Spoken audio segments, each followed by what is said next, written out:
स्वामी विवेकानंद से बहुत ज़्यादा क्वेश्चन पूछा जाता है, आपको पता ही होगा।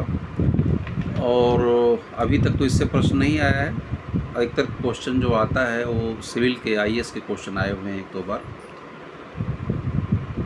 इनके कुछ जो स्वामी विवेकानंद के नैतिक विचार हैं वो दो सिद्धांतों पर आधारित हैं।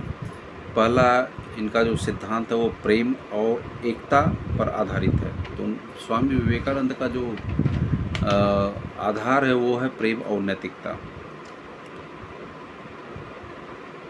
और इसके कुछ महत्वपूर्ण विशेषताएं के बारे में मैंने पहले आपको बता दूं। पहला इनका जो महत्वपूर्ण जो जोर है, विवेकानंद का कहना है कि खुद को कमज़ोर समझना एक अपने आप में पाप है। यह स्वामी विवेकानंद का सबसे बड़ा विचार है।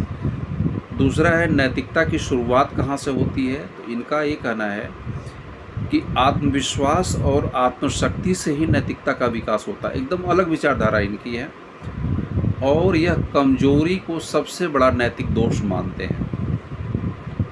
फिर ये आगे कहते हैं कि स्वार्थ त्याग ही नैतिकता का आधार है,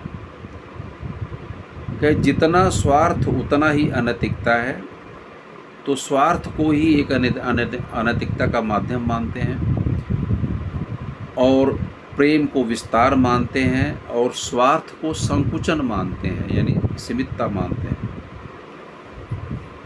इनका कहना है कि चरित्र निर्माण ही सही शिक्षा है। उनका कहना है कि जो आपको कमज़ोर बनाए उसे जहर समझ करके उसे छोड़ दीजिए।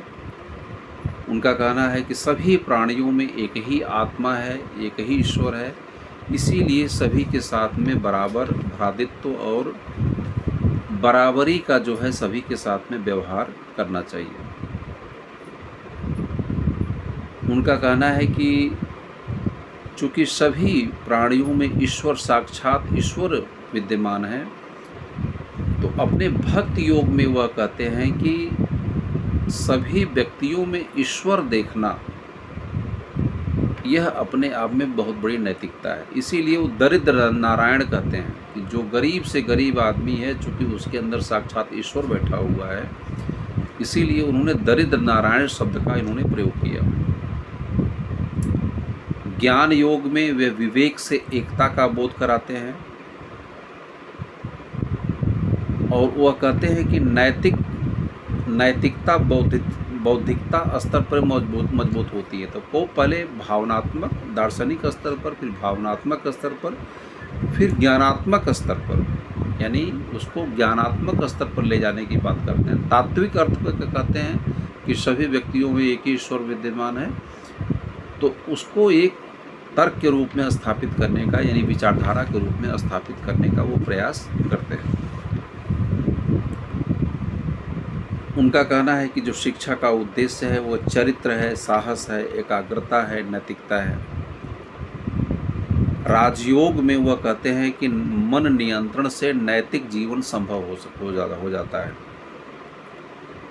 इनके 4 ग्रंथ हैं। चारों ग्रंथों में जो नैतिकता का पाठ है उसके आधार पर आप इसे आसानी से समझ सकते हैं। पहला जो इनका महत्वपूर्ण ग्रंथ है कर्मयोग। कर्मयोग में जो नैतिकता का जो मुख्य सिद्धांत है, निस्वार्थ कर्म, फल त्याग और सेवा। तो ये कहते हैं कि कर्म को उपासना बनाना हमारा कर्तव्य है इसके माध्यम से। दूसरा है भक्ति योग। भक्ति में प्रेम और समर्पण की बात कही गई, इसको आप जानते हैं। सभी में ईश्वर देखने की बात कही गई है। तो इनका कहना है कि नैतिकता में करुणा और भक्ति का भाव होना चाहिए।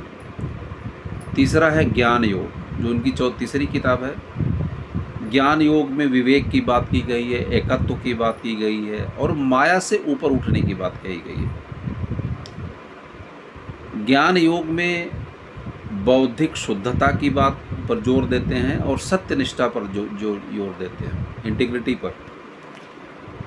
राजयोग में यम और नियम, सत्य और अहिंसा की बात कही गई है। ये इसमें मन शुद्धि की बात कही गई है। तो इस प्रकार से स्वामी विवेकानंद की जो महत्वपूर्ण विचारधारा है यह अपने आप में बहुत ही महत्वपूर्ण है। आपको विवेकानंद को अगर लिखना है तो ये 4 ग्रंथों का मेंशन करना पड़ेगा और जो 5-6 हेडिंग्स बताई हैं आपको इसमें चीज़ों को लेकर के देखना पड़ेगा। तो महात्मा गांधी के बारे में, विवेकानंद के बारे में मैं आपको बताया। बाकी सभी लेक्चर्स को मैं आपको अपलोड कर दूंगा, कल आप लोग देख लीजिएगा। Thank you.